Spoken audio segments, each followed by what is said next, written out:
ಎಲ್ರಿಗೂ ನಮಸ್ಕಾರ ಸ್ನೇಹಿತರೆ, ಮತ್ತೊಮ್ಮೆ ನನ್ನ ಚಾನೆಲ್ಗೆ ನಿಮ್ಮೆಲ್ಲರಿಗೂ ಸ್ವಾಗತ. ಸ್ನೇಹಿತರೆ, ಇವತ್ತಿನ ಈ ವಿಡಿಯೋದಲ್ಲಿ 2026ರ ಈ ಒಂದು ಪರಾಭವ ನಾಮ ಸಂವತ್ಸರದಲ್ಲಿ ಅಕ್ಷಯ ತೃತೀಯ ವೈಶಾಖ ಮಾಸದ 3ನೆಯ ದಿನವನ್ನು ನಾವು ಅಕ್ಷಯ ತೃತೀಯ ಅಂತ ಆಚರಣೆ ಮಾಡ್ತೀವಿ. ಹಾಗಾದರೆ ಈ 2026ರಲ್ಲಿ ಅಕ್ಷಯ ತೃತೀಯ ಯಾವ ದಿನ ಬಂದಿದೆ ಮತ್ತು ತೃತೀಯ ತಿಥಿ ಯಾವಾಗ ಆರಂಭವಾಗಿ ಯಾವಾಗ ಮುಕ್ತಾಯವಾಗುತ್ತದೆ, ನಾವು ಅಕ್ಷಯ ತೃತೀಯವನ್ನು ಏಪ್ರಿಲ್ 19ನೇ ತಾರೀಕು ಆಚರಣೆ ಮಾಡಬೇಕಾ ಅಥವಾ 20ನೇ ತಾರೀಕು ಆಚರಣೆ ಮಾಡೋದು ಶ್ರೇಷ್ಠನಾ? ಇದರ ಒಂದು ಸಂಪೂರ್ಣ ಮಾಹಿತಿಯನ್ನು ಇವತ್ತಿನ ವಿಡಿಯೋದಲ್ಲಿ ನಾನು ಸಂಪೂರ್ಣವಾಗಿ ತಿಳಿಸ್ಕೊಡ್ತಿದ್ದೀನಿ. ಅಷ್ಟೇ ಅಲ್ಲದೆ ಈ ಅಕ್ಷಯ ತೃತೀಯಕ್ಕೆ ಇರುವ ಮಹತ್ವವೇನು, ಪೌರಾಣಿಕ ಹಿನ್ನೆಲೆ ಏನು, ಹಾಗೂ ಈ ದಿನದಲ್ಲಿ ಮಾಡುವಂಥ ಕಾರ್ಯಗಳ ಮಹತ್ವವೇನು, ಈ ದಿನ ಯಾವೆಲ್ಲ ಶುಭ ಕಾರ್ಯಗಳನ್ನ ಮಾಡಬೇಕು ಅನ್ನೋದನ್ನು ಇವತ್ತಿನ ವಿಡಿಯೋದಲ್ಲಿ ಸಂಪೂರ್ಣವಾಗಿ ತಿಳಿಸ್ಕೊಟ್ಟಿದ್ದೀನಿ ಸ್ನೇಹಿತರೆ. ಅಷ್ಟೇ ಅಲ್ಲದೆ ಯಾವ ಸಮಯದಲ್ಲಿ ನಾವು ಚಿನ್ನವನ್ನು ಖರೀದಿ ಮಾಡಬೇಕು, 19ನೇ ತಾರೀಕು ಖರೀದಿ ಮಾಡಬೇಕಾ, 20ನೇ ತಾರೀಕು ಖರೀದಿ ಮಾಡಬೇಕಾ, ಚಿನ್ನವನ್ನು ನಾವು ಖರೀದಿ ಮಾಡೋದಕ್ಕೆ ಶುಭ ಮುಹೂರ್ತ ಶುಭ ಸಮಯ ಯಾವುದು, ಮನೆಯಲ್ಲಿ ಲಕ್ಷ್ಮಿ ಮತ್ತು ಕುಬೇರನನ್ನು ಈ ದಿನ ಪೂಜೆ ಮಾಡೋದರ ಹಿಂದೆ ಇರುವಂಥ ಒಂದು ಮಹತ್ವವೇನು, ಅಷ್ಟೇ ಅಲ್ಲದೆ ಪೂಜೆಗೆ ಒಂದು ಶುಭ ಸಮಯ ಯಾವುದು ಅನ್ನೋದರ ಒಂದು ಸಂಪೂರ್ಣ ಮಾಹಿತಿಯನ್ನು ಇವತ್ತಿನ ವಿಡಿಯೋದಲ್ಲಿ ಹಂತ ಹಂತವಾಗಿ ಸಂಪೂರ್ಣವಾಗಿ ತಿಳಿಸ್ಕೊಡ್ತಿದ್ದೀನಿ ಸ್ನೇಹಿತರೆ, ದಯವಿಟ್ಟು ವಿಡಿಯೋವನ್ನು ಶೇರ್ ಮಾಡಿ ಹಾಗೂ ವಿಡಿಯೋ ಇಷ್ಟ ಆದರೆ ಲೈಕ್ ಮಾಡಿ. ಹೊಸಬ್ರು ಯಾರಾದರೂ ನನ್ನ ಚಾನಲ್ನ ನೋಡ್ತಾ ಇದ್ದರೆ ಪ್ಲೀಸ್ ದಯವಿಟ್ಟು ಸಬ್ಸ್ಕ್ರೈಬ್ ಮಾಡಿಕೊಂಡು ಸಪೋರ್ಟ್ ಮಾಡಿ. ವಿಡಿಯೋವನ್ನು ಕೊನೆವರೆಗೂ ನೋಡಿ, ಇಷ್ಟ ಆದರೆ ಒಂದು ಲೈಕ್ ಮಾಡೋದನ್ನು ಮರಿಬೇಡಿ. ಸ್ನೇಹಿತರೆ, ಅಕ್ಷಯ ತೃತೀಯ ದಿವಸ ಹೊಸ ಮನೆ ಗೃಹ ಪ್ರವೇಶ, ಬಾಡಿಗೆ ಮನೆಗೆ ಹಾಲುಕ್ಕಿಸುವಂಥ ಕೆಲಸ, ಹೊಸ ವ್ಯವಹಾರ, ಹೊಸ ಬಿಸ್ನೆಸ್ಸನ್ನು ಪ್ರಾರಂಭ ಮಾಡ್ತೀವಿ.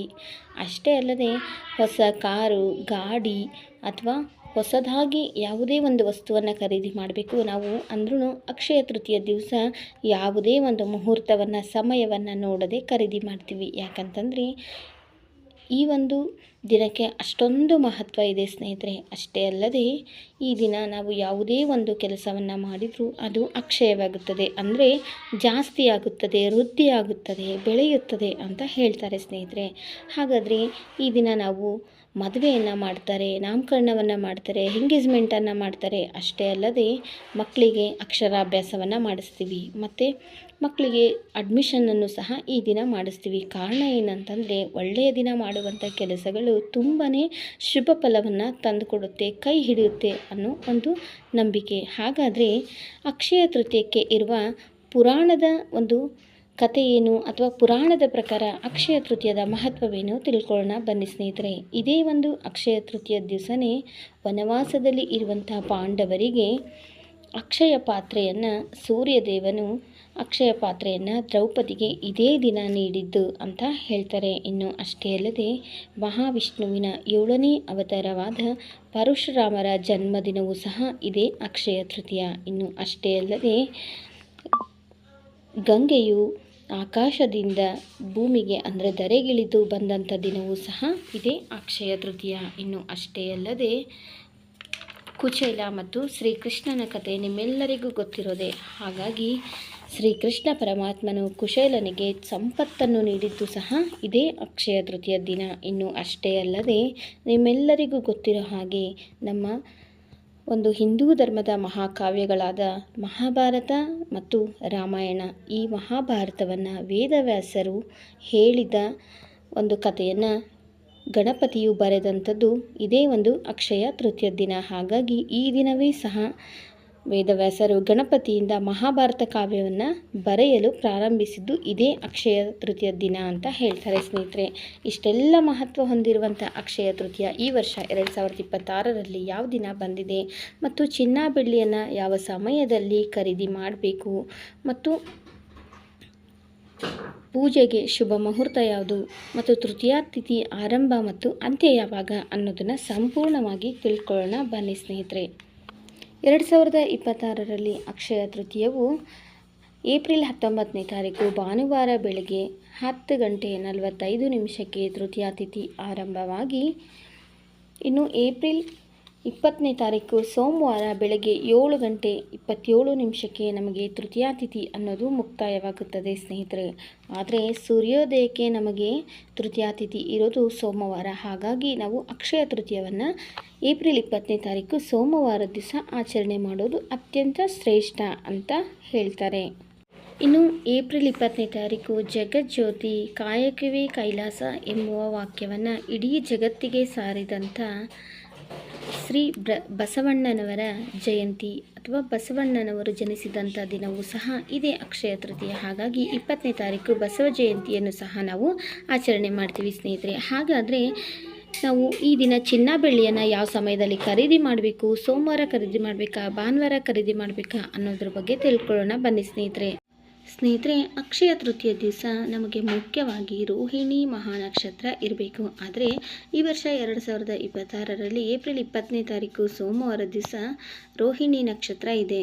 ಸೋಮವಾರ ಬೆಳಗ್ಗೆ 4:30 ರೋಹಿಣಿ ನಕ್ಷತ್ರ ಪ್ರಾರಂಭವಾಗಿ ಮರುದಿನ 21ನೇ ತಾರೀಕು ಮಂಗಳವಾರ ಬೆಳಗಿನ ಜಾವ 2 ಗಂಟೆವರೆಗೂ ಈ ಮಹಾನಕ್ಷತ್ರ ಇರುತ್ತದೆ.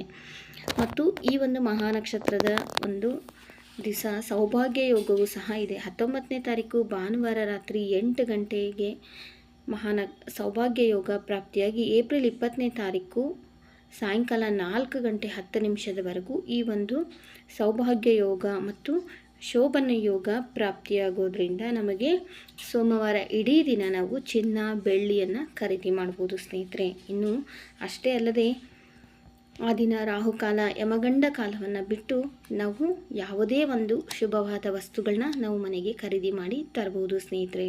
ಇನ್ನು ಈ ಒಂದು ಸೌಭಾಗ್ಯ ಯೋಗ ಶೋಭನ ಯೋಗದಲ್ಲಿ ತಂದಂಥ ವಸ್ತುಗಳು ನಮಗೆ ಸೌಭಾಗ್ಯವನ್ನು ತಂದುಕೊಡುತ್ತದೆ ಅನ್ನುವ ನಂಬಿಕೆಯೂ ಇದೆ.